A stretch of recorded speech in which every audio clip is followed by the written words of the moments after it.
ایسی عورت چاہے 1000 مرتبہ ہی کیوں نہ نہا لے، چاہے وہ عورت گھنٹوں شاور کے نیچے کھڑی رہے، اگر اس کے اوپر غسل فرض تھا، وہ عورت ناپاک تھی، چاہے وہ 1000 مرتبہ ہی کیوں نہ نہا لے، وہ عورت ناپاک ہی رہے گی، اسے پاکی حاصل نہیں ہوگی۔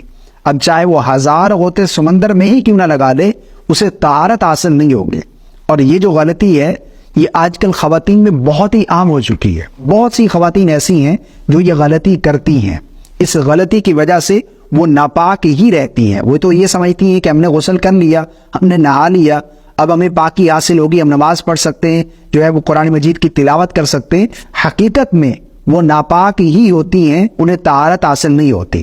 مجھے بہت افسوس ہوتا ہے، میں یہ سمجھتا ہوں کہ کم از کم خواتین کو اتنا علم ضرور سیکھنا چاہیے کہ انہیں یہ تو معلوم ہو کہ اگر وہ ناپاک ہو جائے، ان کے اوپر غسل فرض ہو جائے تو وہ کیسے طہارت حاصل کریں۔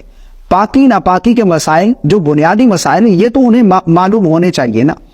میں یہ سمجھتا ہوں کہ خواتین جو بڑی بڑی ڈگریاں حاصل کرتی ہیں، انہیں دینی مسائل کی طرف بھی، اسلام کی تعلیمات کی طرف بھی تھوڑی توجہ کرنی چاہیے۔ اچھا، یہ غلطی کون سی ہے؟ اب سمجھیے گا۔ سب سے پہلے ایک چیز سمجھ لیجئے کہ غسل میں 3 فرض ہیں، یہ تو آپ کو معلوم ہے۔ نمبر 1 پر کلی کرنا، نمبر 2 پر ناک کی نرم ہڈی تک پانی چڑھانا، نمبر 3 پر پورے بدن پر، پورے جسم پر پانی بہانا، حتیٰ کہ جسم کا کوئی بھی حصہ بال برابر بھی خشک نہ رہ جائے۔ اگر جسم کا کوئی حصہ بال برابر بھی خشک رہ گیا تو آپ کو طہارت حاصل نہیں ہوگی، آپ کا غسل مکمل نہیں ہوگا، آپ ناپاک تھے، ناپاک ہی رہیں گے۔ ٹھیک ہے نا؟ یہ 3 فرض ہیں جن کا مکمل ہونا یہ ضروری ہے غسل کے مکمل ہونے کے لیے۔ اب سمجھیے گا، آج کل یہ 2 چیزیں ہر گھر میں موجود ہیں۔ ہر عورت جو ہے یہ 2 چیزیں استعمال کرتی ہے، بہت ہی کم خواتین ہوگی جو یہ 2 چیزیں استعمال نہیں کرتی۔ خاص طور پر جو نوجوان لڑکیاں ہیں، جو ینگ جنریشن ہے، وہ یہ 2 چیزیں ضرور استعمال کرتی ہے۔ نمبر 1 پر لپسٹک، نمبر 2 پر نیل پالش، یعنی ناخن کے اوپر جو نیل پالش لگاتے ہیں، نمبر 1 پر، نمبر 2 پر لپسٹک۔ اب یہ ایسی چیزیں ہیں، اگر کسی عورت نے نیل پالش لگائی اور اس کے اوپر غسل فرض ہو گیا، یعنی میاں بیوی نے جو ہے وہ ملاقات کی، یا پھر اسی طرح عورت کو احتلام ہو گیا، یا پھر حیض و نفاس کی وجہ سے عورت پر غسل فرض ہو گیا، کسی بھی سبب اس کے اوپر غسل فرض ہوا اور نیل پالش اس نے لگا رکھی ہے۔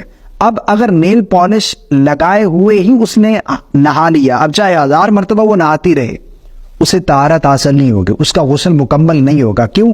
کیونکہ نیل پالش جو ہے یہ ناخنوں کے اوپر باقاعدہ اپنی تہ جما لیتی ہے، یہ ایک لیئر جو ہے وہ اوپر بن جاتی ہے، جس کی وجہ سے ناخن کے اوپر پانی نہیں پہنچ پاتا۔ اور غسل کا تیسرا فرض پورے بدن پر پانی بہانا، جسم کا کوئی بھی حصہ بال برابر بھی خشک نہ رہ جائے۔ لپسٹک بھی بعض ایسی اب مارکیٹ میں آ چکی ہیں کہ جو واٹر پروف ہیں۔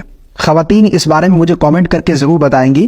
مجھے یہ پتا چلا ہے کہ بعض لپسٹک ایسی بھی آ چکی ہیں کہ اگر کوئی چیز کھائے پیے یا پھر جو ہے وہ ان کے اوپر پانی چلا جائے تو وہ لپسٹک اترتی نہیں ہے، یعنی ہونٹوں کے اوپر وہ بھی باقاعدہ لیئر بنا لیتی ہے اپنی، جب تک اس کو ریموو نہ کرے، اتارے نہ، اس وقت تک وہ ہونٹوں سے اترتی نہیں ہے۔ اگر اس طرح کی لپسٹک یا پھر نیل پالش کسی عورت نے لگائی اور اس کے اوپر غسل فرض ہو گیا، وہ ناپاک ہو گئی، اب چاہے وہ 1000 مرتبہ غسل کرتی رہے، ان کو بغیر اتارے اس کو غسل مکمل نہیں ہوگا، وہ پاک نہیں ہوگی، وہ ناپاک تھی، ناپاک ہی رہے گی ہمیشہ، جب تک وہ نیل پالش اور لپسٹک کو اتار کر غسل نہیں کریں گے۔ تو یہ غلطی بہت ساری خواتین کرتی ہیں۔ میں یہ سمجھتا ہوں کہ اکثر خواتین اس غلطی میں مبتلا ہیں، خاص کر آج کل کی جو نوجوان نسل ہے۔ اس کلپ کو شیئر کیجیے گا تاکہ خواتین اس مسئلے سے آگاہ ہوں اور وہ اچھے سے طہارت حاصل کر سکیں۔ ویڈیو پسند آنے کی صورت میں لائک کرنا بالکل نہ بھولیے گا۔ السلام علیکم ورحمۃ اللہ۔